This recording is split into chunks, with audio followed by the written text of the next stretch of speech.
నమస్తే welcome to our channel నేను మిసిరి ఇండియాలో భాగస్వామిగా అవ్వాలనుకున్నప్పుడు చంద్రబాబు నాయుడు గారు అయితే అమిత్ షా తోని భేటీ అయ్యారు అదే సమయంలో జగన్మోహన్ రెడ్డి గారు ప్రధాని మోదీతో భేటీ అయ్యారు అయితే ఆ రోజు అసలు ఏం జరుగుతుంది సో ఈ అంశాన్ని మనకి వివరించడానికి మనతో పాటు ఉన్నారు ప్రముఖ senior journalist political analyst C S Rao గారు నమస్కారం నమస్తే సార్ ఇప్పుడు మన మళ్ళీ ఏం చూస్తున్నట్టయితే ఇండియాలో భాగస్వామి అవ్వాలనుకున్నప్పుడు చంద్రబాబు నాయుడు గారు అయితే అమిత్ షాతో భేటీ అయ్యారు అది మనకు తెలిసిందే అండ్ ముఖ్యమంత్రి జగన్మోహన్ రెడ్డి గారు కూడా మోదీ గారితో అప్పుడు భేటీ అయ్యారు కాకపోతే అక్కడ ఏం జరిగింది అనేది ఈ రోజు కూడా తెలియదు కానీ ఇప్పుడు మళ్ళీ అది చర్చనీయాంశం అయింది అసలు అక్కడ ఏం జరుగుతుంది సో ఆ రోజు ఏం జరిగింది అనే దాని మీద రకరకాలుగా అప్పట్లో న్యూస్ వచ్చాయి దానికి క్లారిటీ ఇచ్చాడు విజయసాయి రెడ్డి తాజాగా ఒక ప్రైవేట్ ఛానల్కి ఇచ్చినటువంటి ఇంటర్వ్యూలో ఏం క్లారిటీ ఇచ్చారు అంటే ఆ రోజు నరేంద్ర మోడీని పార్లమెంట్ హౌస్లోనే ఆయన సుదీర్ఘంగా మంత్రాలు సాగించారు జగన్మోహన్ రెడ్డి నరేంద్ర మోడీ తోటి అంతకు ముందు రోజే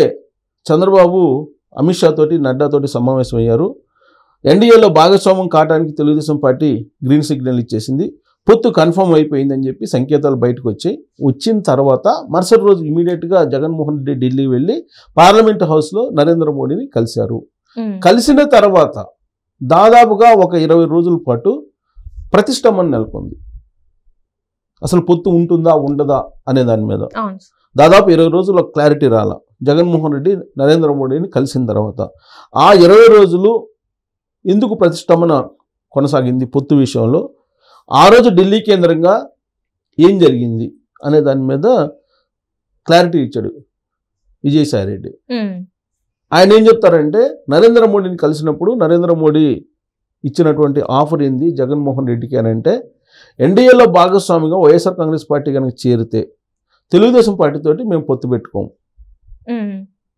ఆలోచించుకొని నాకు చెప్పు అని చెప్పిన తర్వాత ఆ మంత్రాలన్నీ ముగిసిన తర్వాత సుదీర్ఘమైనటువంటి మంత్రాలు ముగిసిన తర్వాత జగన్మోహన్ రెడ్డి రాష్ట్రానికి వచ్చేసారు రాష్ట్రానికి వచ్చిన తర్వాత జగన్మోహన్ రెడ్డికి కొంత టైము ఇచ్చారు కాబట్టి ఆ టైం వరకు వెయిట్ చేశారు బీజేపీ వాళ్ళు ఆ టైం వరకు వెయిట్ అందుకే బీజేపీతో పొత్తు అనేది ప్రతిష్టంభన నెలకొంది మధ్యలో ఆ 20 రోజుల పాటు ప్రతిష్టంభన నెలకొంది జగన్మోహన్ రెడ్డి వివిధ కారణాల దృష్ట్యా పార్టీ సిద్ధాంతాల దృష్ట్యా లేదంటే రెండు పార్టీలకు మధ్య ఉన్నటువంటి వైరుధ్యాల దృష్ట్యా నో చెప్పారు ఆ తర్వాత మాత్రమే తెలుగుదేశం పార్టీతో పొత్తు కన్ఫర్మ్ అయ్యింది అనేటువంటి విషయానికి ఒక క్లారిటీ ఇచ్చారు ఆయన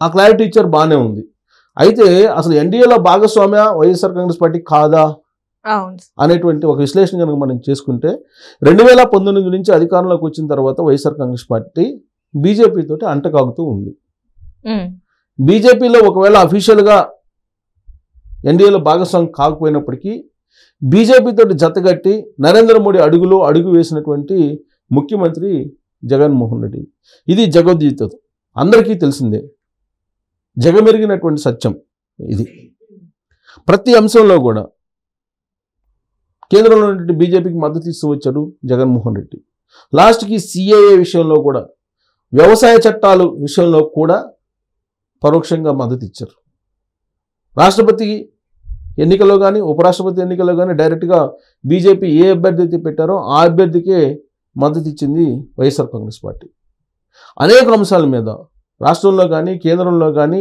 జరిగినటువంటి ప్రతి అంశంలో పార్లమెంటు వేదికగా పార్లమెంటు బయట జరిగినటువంటి ప్రతి అంశంలో కూడా వైఎస్ఆర్ కాంగ్రెస్ పార్టీ బీజేపీ తోటి కలిసి నడిచింది దానికి కారణం ఏంటి విపక్షాలు చెప్పేది బెయిల్ మీద ఉన్నాడు జగన్మోహన్ రెడ్డి కేంద్రంలో నరేంద్ర మోడీ యొక్క అండా ఆశీస్సులు లేకపోతే జైలుకి వెళ్తారు జగన్మోహన్ రెడ్డి కాబట్టి అనివార్యంగా బీజేపీకి జగన్మోహన్ రెడ్డి మద్దతు ఇస్తున్నారు మద్దతు అనేది బయట నుంచి అయినా లోపల నుంచి అయినా ఒకటే కదా సో ఎన్డీఏలో భాగస్వామ్యం కాకపోయినప్పటికీ ఎన్డీఏలో భాగస్వామ్య పక్షాలుగా ఉన్నటువంటి పార్టీల కన్నా కూడా ఎక్కువగా వైఎస్ఆర్ కాంగ్రెస్ పార్టీ బీజేపీకి మద్దతు ఇచ్చింది అన్ని విషయాల్లో 370 రద్దు విషయంలో సిఏ అంటే ఉమ్మడి పౌరసత్వం విషయంలో దేశవ్యాప్తంగా కూడా రైతులు తిరగబడినటువంటి వ్యవసాయ చట్టాల విషయంలో అన్ని రకాలుగా అన్ని అంశాల మీద నోట్ల రద్దు విషయంలో కానీ తర్వాత అన్ని జిఎస్టీ విషయంలో కానీ వాళ్ళు అమలు చేసే తీరు మీద కానీ కరోనా విషయంలో ఆంక్షలు పెట్టినప్పుడు కానీ అన్ని రకాలుగా సపోర్ట్ చేసింది జగన్మోహన్ రెడ్డి ప్రభుత్వం Jaganmohan Reddy party so YSR Congress party మొదటి నుంచి కూడా చెప్తోంది. ఏం చెప్పింది? మేము అమిత్ షా పవర్ఫుల్ లీడర్ అని చెప్పారు. ఎవరు? ప్రమాణ స్వీకారం రోజే 2019లో జగన్మోహన్ రెడ్డి చెప్పారు, నరేంద్ర మోడీ ప్రధానమంత్రి, నరేంద్ర మోడీకి తెలియకుండా నేనేమి చెయ్యను, అలాగే ఒక పవర్ఫుల్ లీడర్గా బీజేపీలో ఉన్నారు అమిత్ షా, ఆయనకి తెలియకుండా కూడా మనం ఏం చేయడానికి లేదు, చెయ్యము, అన్నీ కేంద్ర ప్రభుత్వానికి చెప్పే నేను చేస్తాను అని చెప్పారు.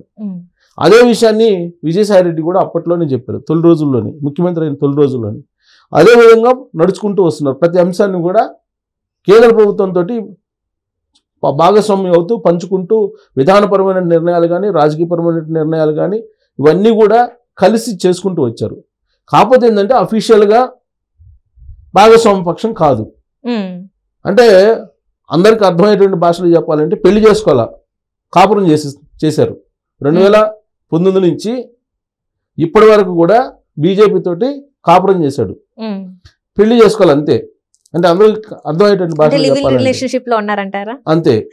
ఇప్పుడు తాజా భాషలో చెప్పాలంటే, ఆధునిక భాషలో చెప్పాలంటే ఏంటది? లివింగ్ రిలేషన్ లో ఉన్నారు, అంటే పొలిటికల్ గా, రాజకీయంగా.